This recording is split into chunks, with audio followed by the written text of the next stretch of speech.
жыць павінен чалавек, у жаданні к лепшаму імкненне. Жыве, як жылі ўсе павек, як можа падказаць сумленне. Мая, глянь, як свеціць сонейка нізка, і воблакі тонуць у нёмане блізка. Скажы па шчырасці, па-жаночы, што значыць знайсці свой спакой у трывозе вялікай? Ах, Ксюша, мудрае пытанне.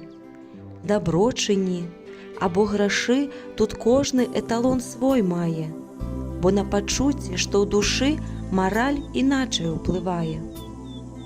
А шчасце, жаночае, цёплае, дзіўнае, яно в падарунках ці ў міласці шчодрай.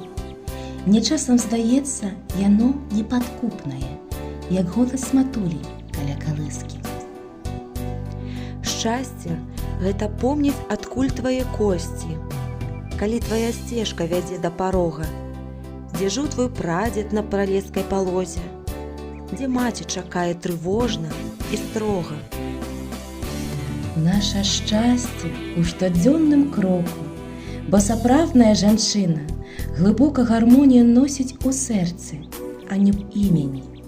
А жаночая сутнасць, сябровка, не пакарыць, але зразумець і пачуць, каб душа, як крыніца в ляску, не баялася з ценем сваім сустракацца.